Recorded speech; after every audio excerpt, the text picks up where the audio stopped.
खबर उत्तराखंड देख रहे हैं आप सब और मैं हूं आपके साथ रूपाली शर्मा। तो चलिए बुलेटिन की शुरुआत करते हैं। मुख्यमंत्री पुष्कर सिंह धामी की अध्यक्षता में उत्तराखंड कैबिनेट बैठक हुई, जिसमें 6 अहम प्रस्तावों पर मुहर लगाई गई। इन प्रस्तावों में कृषि, खनन, पर्यावरण, स्वास्थ्य, शिक्षा, महिला एवं बाल विकास से जुड़े अहम निर्णय लिए गए। बैठक में जैव प्रौद्योगिकी परिषद से जुड़े मामले में कैबिनेट ने बड़ी स्वीकृति दी। परिषद के 2 केंद्रों में पहले से सृजित 46 पदों के संचालन के लिए नियमावली को मंजूरी दे दी गई। वहीं हाईकोर्ट के निर्देशों के तहत खनन विभाग में 18 नए पदों को सृजित करने को भी स्वीकृति प्रदान की गई। पर्यावरण से जुड़े अहम फैसले में कैबिनेट ने आसान बैराज की दोनों ओर के क्षेत्र को वेटलैंड जोन के रूप में घोषित करने को मंजूरी दे दी है। आपको बता दें कि आसन नदी के इस हिस्से की कुल लंबाई 53 किलोमीटर है और पहले इस पर आपत्तियां मांगी गई थी, जिन्हें दूर करने के बाद यह निर्णय लिया गया है। कैबिनेट बैठक में 6 प्रस्तावों पर मुहर लगी। मुख्यमंत्री पुष्कर सिंह धामी की अध्यक्षता में हुई बैठक जैव प्रौद्योगिकी परिषद से जुड़े मामले में बड़ी स्वीकृति दी गई है। कैबिनेट के क्या कुछ बड़े फैसले रहे हैं, ये भी आपको बताएंगे, जहां पर आपको बता दें कि 46 नए पदों को सृजन से कृषि विभाग को मजबूती जो है मिलेगी। जैव प्रौद्योगिकी परिषद के सेवा नियमों में संशोधन किया जाएगा। पीडब्ल्यूडी के 5 विश्राम गृहों को पीपीपी मोड पर देने का निर्णय लिया गया है। रिस्पना बिंदाल नदी क्षेत्र में निर्माण कार्य किए जाएंगे और खनन निरीक्षण के लिए बागेश्वर में 18 पदों को स्वीकृति दे दी गई है सरकार की तरफ से। इसी के साथ आसान बैराज से भट्टा फॉल तक बाढ़ सुरक्षा हेतु 5 कार्यों को मंजूरी मिली है। आसन बैराज की दोनों ओर के क्षेत्र को वेटलैंड जोन घोषित कर दिया गया है। आसन नदी के इस हिस्से की कुल लंबाई 53 किलोमीटर कर दी जाएगी। आपत्तियां दूर करने के बाद ये कैबिनेट ने निर्णय लिया है और 1% आबकारी शेष अब महिला एवं बाल विकास योजनाओं में खर्च होगा। तो ये कैबिनेट के बड़े फैसले हैं। सबसे पहला मत ये हमारा कृषि और कृषि कल्याण विभाग का मत था। टोटल 6 मत थे आज। इसमें पहला मत ये आपका कृषि और कृषि कल्याण विभाग का मत था। इसमें हमारा उत्तराखंड जैव प्रौद्योगिकी परिषद का जो गठन हुआ था, उसमें 2 सेंटर हैं इनके। एक हल्दी में सेंटर है पंद्रह मुख्यालय में, उसमें 34 पद उसमें सृजित हुए थे। दूसरा सेंटर है advance centre for communication and applied biotechnology Dehradun में, उसमें 12 पद थे और उसमें टोटल 46 पद इनके सृजित किए गए थे। पूर्व में जो सर्विस रूल्स इनके बने थे, उसमें भर्ती के स्रोत की व्यवस्था नहीं थी कि वो कैसे होंगे, सीधी भर्ती के पद होंगे, आउटसोर्सिंग के पद होंगे, कैसे होंगे। तो वो आज विभाग ने स्पष्ट एक नियमावली लेकर के आए थे, जिसे माननीय मंत्रिमंडल द्वारा अनुमति दी गई। अगला मत ये सिंचाई विभाग का मत था। उत्तराखंड बाढ़ मैदान परिक्षेत्रण अधिनियम 2012 के अंतर्गत आसन बैराज नदी के प्रारंभिक बिंदु भट्टा फॉल से आसन बैराज कुल 53 किलोमीटर की लंबाई में आसन नदी के दोनों तटों पर बाढ़ परिक्षेत्र की अधिसूचना निर्गत करने के संबंध में था और इसमें माननीय मंत्रिमंडल द्वारा अनुमति दी गई। इसके अतिरिक्त पूर्व में जो बाढ़ मैदान परिक्षेत्रण बने हुए हैं, उनमें कुछ कार्य जैसे कि एसटीपी का निर्माण, एलिवेटेड कॉरिडोर के लिए नींव और उप संरचना आदि से संबंधित निर्माण कार्य, इस तरह के 5 निर्माण कार्यों को भी अलाउ करने की आज माननीय मंत्रिमंडल द्वारा अनुमति दी गई। एक नियोजन विभाग का प्रस्ताव था, जिसमें पीडब्ल्यूडी द्वारा ये प्रस्ताव किया गया था कि उनके जो 5 निरीक्षण भवन हैं, उनका मैं नाम अलग से बता दूंगा। 5 निरीक्षण भवन हैं, उनको मोनेटाइज करने के लिए पीपीपी मोड में उनको डेवलप करने के बारे में UIIDB को प्रस्ताव उनके द्वारा दिया गया था। तो इसको काम को आगे बढ़ाने के लिए UIDB के माध्यम से आज माननीय मंत्रिमंडल द्वारा अनुमति दी गई। ये जो 5 निरीक्षण भवन हैं, ये हैं अभी प्रथम चरण में रानीखेत, उत्तरकाशी, दुगलबिट्टा, हर्षिल और ऋषिकेश। इनको पीपीपी मोड में एक विश्व स्तरीय गेस्ट हाउस के रूप में इसको डेवलप बताएगा। ये पीडब्ल्यूडी के गेस्ट हाउसेज हैं, इनको पीपीपी मोड में फर्दर इनको डेवलप किया जाएगा। इनके नाम हैं रानीखेत का PWD guest house, Uttarkashi, Dugalbitta, Harsil और ऋषिकेश। इसमें उत्तराखंड बाढ़ मैदान परिक्षेत्रण अधिनियम 2012 है, जिसमें फ्लड प्लेन जोनिंग जिस अधिनियम के तहत की जाती है। तो इस फ्लड प्लेन जोनिंग के लिए जो आसन नदी है, आसन नदी के प्रारंभिक बिंदु भट्टा फॉल से आसन बैराज तक कुल लगभग 53 किलोमीटर की लंबाई में जो फ्लड प्लेन जोनिंग का पूर्व में अधिसूचना हुई थी, उसमें आपत्तियां आदि मांगी गई थी, उसका अंतिम नोटिफिकेशन करने के लिए आज विभाग माननीय मंत्रिमंडल में आया था, जिसमें माननीय मंत्रिमंडल द्वारा उसको फ्लड प्लेन जोनिंग को अनुमति दी गई। इसके अतिरिक्त जो पूर्व में देहरादून में जो फ्लड प्लेन जोनिंग की गई है रिस्पना बिंदाल आदि में, उसमें निम्नलिखित कार्य किए जा सकेंगे, ये भी आज अनुमति दी गई। एसटीपी का निर्माण कार्य इस फ्लड प्लेन जोन के अंतर्गत, एसटीपी का निर्माण कार्य, रोपवे के टावर का निर्माण कार्य, मोबाइल टावर का निर्माण कार्य, हाई टेंशन की विद्युत लाइन विद्युत ट्रांसमिशन के टावर को बनाने के लिए और एलिवेटेड कॉरिडोर जो बनना है उसकी नींव और जो उसकी उप संरचनाएँ हैं उसको बनाने के लिए आज माननीय मंत्रिमंडल द्वारा अनुमति दी। ये दूसरा मद ये औद्योगिक विकास खनन विभाग का मद था। इसमें आपको जैसे जानकारी है कि माननीय उच्च न्यायालय के निर्देश थे बागेश्वर को लेकर के कि वहाँ पे थोड़ा सा जो इंस्पेक्शन है वो बढ़ाया जाए। इसी के क्रम में विभाग द्वारा कुछ अपने पद जो ज्येष्ठ खान अधिकारी के हैं या भूवैज्ञानिक के हैं, वरिष्ठ खनिज पर्यवेक्षक के हैं, खनिज पर्यवेक्षक के हैं, कुल 18 पद इस तरह से बढ़ाने पे आज माननीय मंत्रिमंडल द्वारा सहमति दी गई। एक और मत था, ये आपका महिला एवं बाल विकास विभाग का मत था। जैसा कि आप विदित ही हैं कि जो हमें आबकारी में जो रेवेन्यू मिलता है उसमें 3% का सेस मिलता है, 1% आपका खेलकूद के लिए, 1% हमारा गौशालाओं के लिए और 1% मिलता है महिला और बाल विकास के काम करने के लिए। तो उसी 1% जो सेस जो महिला बाल विकास को मिलता है उसको कैसे इस्तेमाल करेंगे और कैसे इसको ड्रॉ करेंगे, उसके लिए एक नियमावली आज विभाग द्वारा प्रस्तुत की गई थी। राज्यपाल लेफ्टिनेंट जनरल गुरमीत सिंह की पहल पर नैनीताल राजभवन में पहली बार एक शाम सैनिकों के नाम कार्यक्रम रखा गया है। यहाँ प्रदेश के या यहाँ से जुड़े सैनिक और उनके परिवार एकत्रित हुए हैं। कार्यक्रम में अर्धसैनिक बल के वीर जवानों को सम्मानित किया गया। कार्यक्रम में आर्मी बैंड और गायकों द्वारा गए गीत जो है वो राष्ट्रभक्ति के गाए गए और राष्ट्रभक्ति के गीतों ने मौजूद सैनिकों और उनके परिवारों को जोश से भर दिया। इस मौके पर विशिष्ट अतिथि सैनिक कल्याण मंत्री गणेश जोशी ने कहा कि 2 वर्ष पहले इस कार्यक्रम की शुरुआत हुई। उन्होंने कहा पहलगाम में निहत्थे पर्यटकों को पाकिस्तानी आतंकवादियों ने मारा था, जिसका बदला ऑपरेशन सिंदूर के रूप में तीनों सेनाओं ने 2 दिनों में ही ले लिया। दोनों देशों के डीजीएमओ ने बात कर शांति बनाई, लेकिन पीएम ने कहा कि युद्ध अभी थमा नहीं है।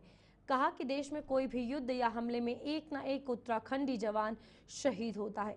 हमने शहीद के परिवार के एक व्यक्ति को नौकरी दी। अब तक 27 लोगों को नौकरी दी जा चुकी है। सहायता राशि को बढ़ाकर 50 लाख कर दिया गया है। कहा कि यहाँ पर 1734 शहीदों के घरों की मिट्टी और 28 नदियों का जल लेकर बना है देहरादून का शहीद स्मारक। मुख्यमंत्री पुष्कर सिंह धामी ने वर्चुअल मोड से एक शाम सैनिकों के नाम संबंधी संदेश दिया। उत्तराखंडी वीरों की भूमि है, यहाँ के सैनिकों ने अदम्य साहस और वीरता का उदाहरण दिया है। सैनिक कल्याण सरकार की प्राथमिकता में है। अमर शहीदों की विधवाओं के लिए अनेक योजनाएं भी लागू की है। आज की शाम बिल्कुल अलग थी। इसका नाम भी था एक शाम सैनिकों के नाम, और आज हर एक क्षण जो हमने यहाँ बिताया है एक वीरता के रस में, एक राष्ट्र निर्माण राष्ट्र सेवा के रस में बिताया है। आज सबसे अच्छा काम पूरे परिवार ने क्या किया कि हमारे जितने भी डेकोरेटेड ऑफिसर्स जेसीओ ओआर हैं, जिनको राष्ट्रीय लेवल नेशनल लेवल के ऊपर में वीरता के पुरस्कार मिले हैं, उनको हमने सम्मानित किया। हमने अपनी वीर माताओं को, अपनी वीरांगनाओं को सम्मानित किया। इसके अलावा जो भूतपूर्व सैनिक हैं जो अच्छा काम कर रहे हैं समाज में, उनको भी सम्मानित किया। इसके ऊपर में गर्व कर सकें कि उत्तराखंड के हर एक घर से एक सैनिक आता है, और बहुत खुशी होती है जब हम अपने आप नोटिस करते हैं कि 1834 डेकोरेशन उत्तराखंड को मिले। हर एक 5 जो बलिदान की गाथा है उनमें से एक उत्तराखंड की गाथा है। तो मुझे ऐसा लगता है कि पूरे जो इंडियन आर्म्ड फोर्सेस हैं उसमें 18% उत्तराखंड का सहयोग है। मुख्यमंत्री पुष्कर सिंह धामी ने चारधाम यात्रा के दौरान हेलीकॉप्टर सेवाओं को सुगम और सुरक्षित संचालित करने को लेकर सभी संबंधित अधिकारियों के साथ महत्वपूर्ण बैठक की है, जिसमें मुख्यमंत्री धामी ने चारधाम यात्रा की व्यवस्थाओं की समीक्षा की और हेली सेवाओं को लेकर सख्त निर्देश दिए। मुख्यमंत्री धामी ने कहा कि चारधाम यात्रा हमारी आस्था और व्यवस्थाओं की परीक्षा है और इसमें किसी भी प्रकार की लापरवाही बर्दाश्त नहीं की जाएगी।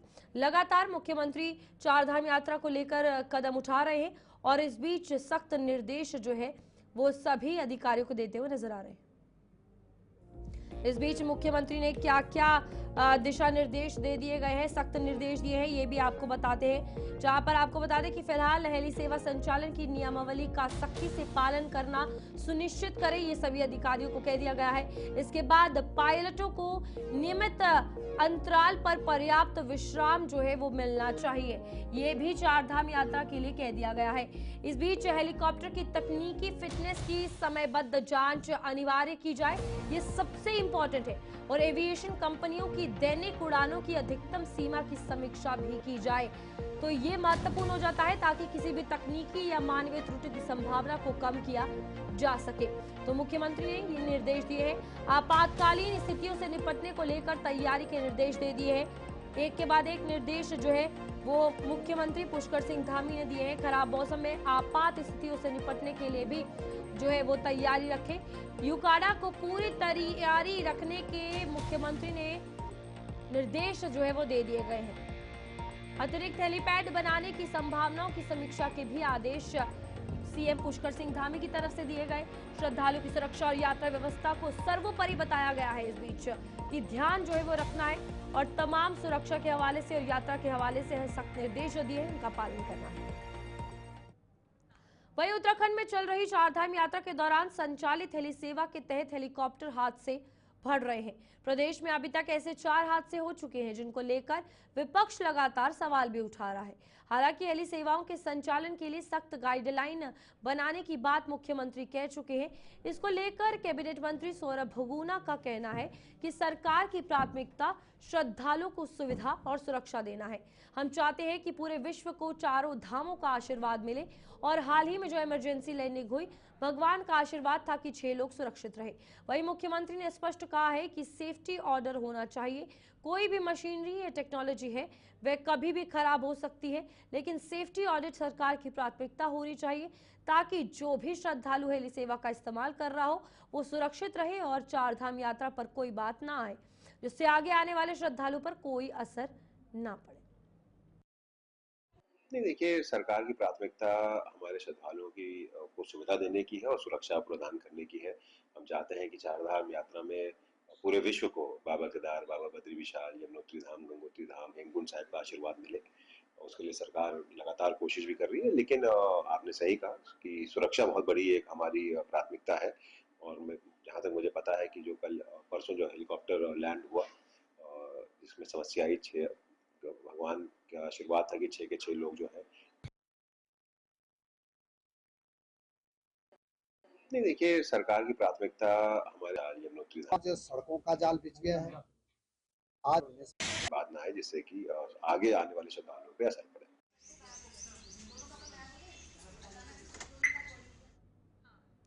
केंद्र में भाजपा की सत्ता को 11 साल होने पर उत्तराखंड के कैबिनेट मंत्री धन सिंह रावत ने हरिद्वार पहुंचकर केंद्र सरकार की उपलब्धियों को जनता के सामने रखा। धन सिंह रावत ने कहा कि जब से केंद्र में मोदी सरकार आई है तब से देश दिन रात तरक्की कर रहा है। आज हर तरफ भारत की मान जो है वो बढ़ रहा है, और उन्होंने बताया कि आज प्रधानमंत्री नरेंद्र मोदी के नेतृत्व वाली सरकार में पिछले 11 सालों में 570 विश्वविद्यालय और 23 एम्स खोले गए हैं। साथ ही पूरे देश में रोड, रेल या एयर कनेक्टिविटी हर जगह प्रधानमंत्री नरेंद्र मोदी का कार्य जो है वो किया गया है। देखिए, सबसे पहले तो मैं उत्तराखंड की जनता की तरफ से, हरिद्वार की जनता की तरफ से अपने आदरणीय प्रधानमंत्री मोदी जी का बहुत बहुत धन्यवाद देना चाहता हूँ।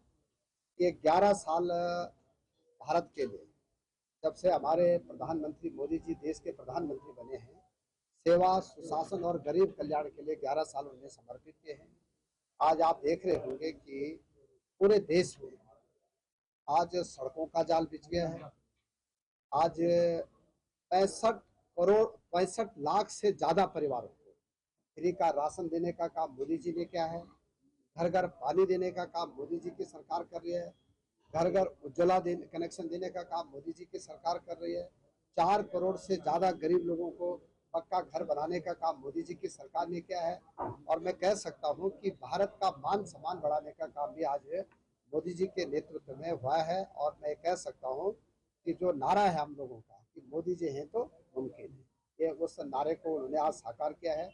और पूरे देश में आज चौतरफा देखिए आप, चाहे महिलाओं का सम्मान हो, चाहे युवाओं का सम्मान हो, चाहे देश में हर जिले में मेडिकल कॉलेज बनाने की बात हो, हर ब्लॉक में डिग्री कॉलेज खोलने की बात हो, 570 विश्वविद्यालय मोदी जी के नेतृत्व में आज देश में बने।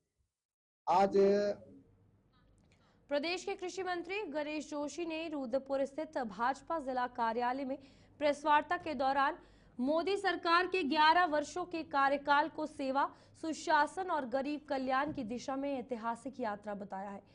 कहा कि प्रधानमंत्री नरेंद्र मोदी के नेतृत्व में बीते 11 वर्षों में देश ने विकसित भारत और आत्मनिर्भर भारत की दिशा में मजबूत कदम बढ़ाए हैं। ये सिर्फ मोदी की सरकार नहीं बल्कि 140 करोड़ देशवासियों की परिश्रम, सपनों और संघर्ष की अभिव्यक्ति है।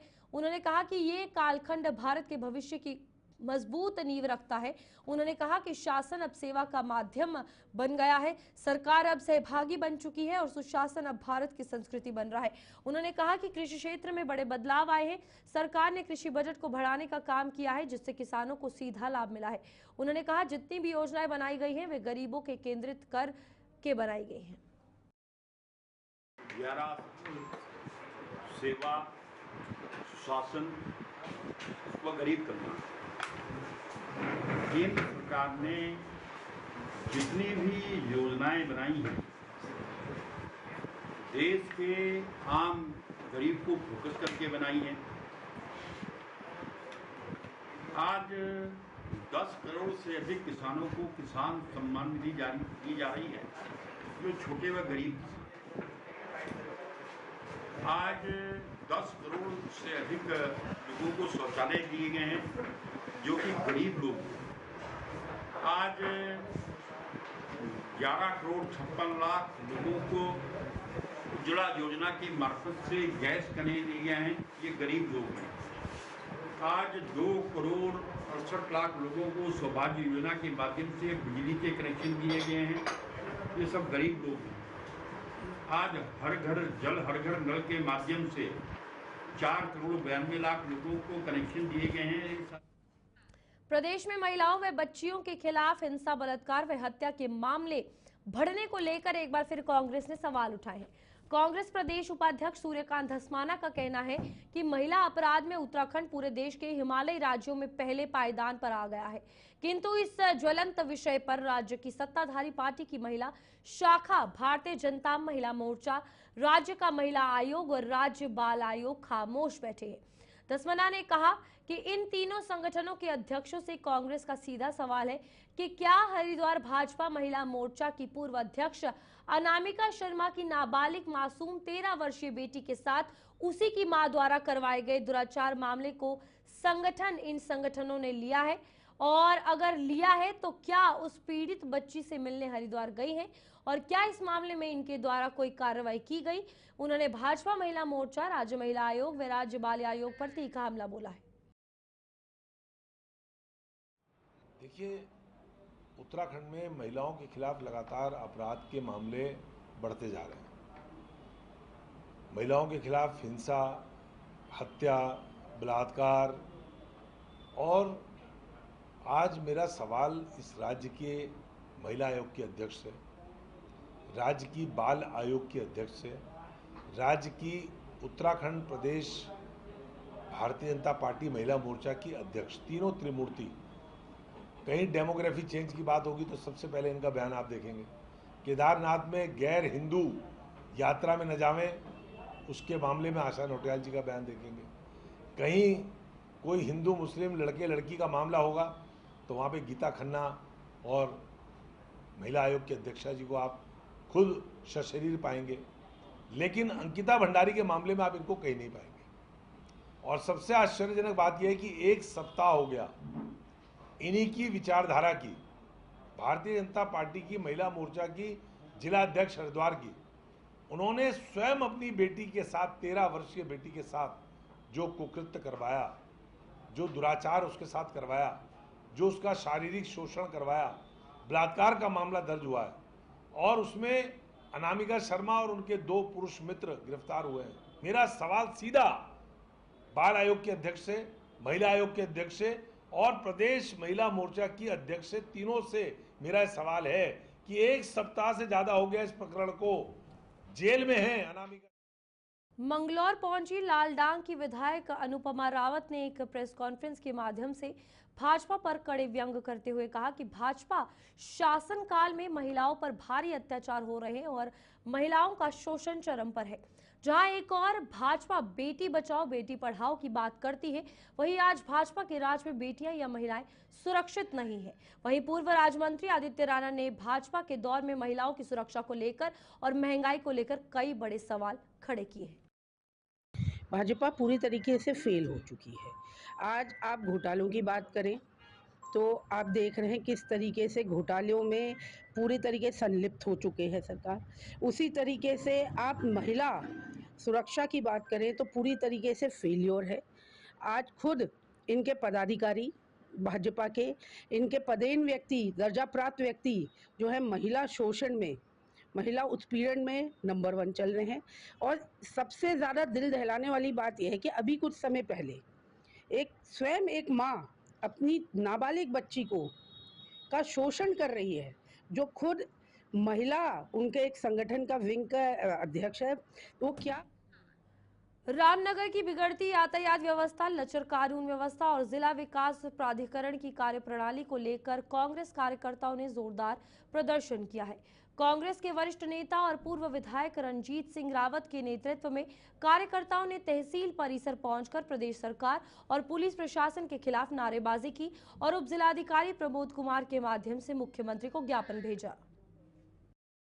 जिला प्राधिकरण मुर्दाबाद, मुर्दाबाद, मुर्दाबाद। जिला प्राधिकरण मुर्दाबाद, मुर्दाबाद, मुर्दाबाद, मुर्दाबाद। जिला प्राधिकरण मुर्दाबाद, मुर्दाबाद, मुर्दाबाद। पुलिस प्रशासन मुर्दाबाद, मुर्दाबाद, मुर्दाबाद। पुलिस प्रशासन मुर्दाबाद, मुर्दाबाद। मसूरी में दिल्ली से आए कुछ युवक पर्यटकों के द्वारा मसूरी मलिंगार चौक के पास राह चलते एक लड़की के साथ छेड़छाड़ करने की भारी कीमत चुकानी पड़ी। पुलिस ने पर्यटकों की कार को जब्त कर लिया और उसके खिलाफ कानूनी कार्रवाई की है। ये घटना उस समय सामने आई जब मसूरी मलिंगार में से एक कार सवार, आपको बता दें कि 5 लोग थे और उसमें से एक जो है वो युवती के साथ अभद्र कमेंट और छेड़छाड़ जो है वो करने लगा। जब छेड़छाड़ करने की कोशिश की तो उस पर पुलिस ने बड़ी कार्रवाई की। फिलहाल उनकी कार जब्त कर ली है। यहाँ पर जो है 4-5 लड़के घूमने आए थे मसूरी की रानी में, तो उनके द्वारा जो है कोई लड़की थी उसको जो है अश्लील हरकत करने की कोशिश करी, लेकिन तब तक पुलिस ने उनको डांट डपट दिया और जो है यहाँ से उनको जो है धारा 81 में चालान करके छोड़ा। उनकी गाड़ी भी सीज? हाँ, गाड़ी सीज कर दी। गाड़ी जो है उनका गाड़ी का चालान कर दिया। यहाँ के रहने वाले? दिल्ली के रहने वाले हैं, ये लड़के हैं दिल्ली के। पर्यटकों को इस प्रकार की हरकत नहीं करनी चाहिए। चलिए फिलहाल बुलेटिन में इतना ही। खबरें आगे भी जारी रहेंगी। आप देखते रहिए गुलिस्तान न्यूज़।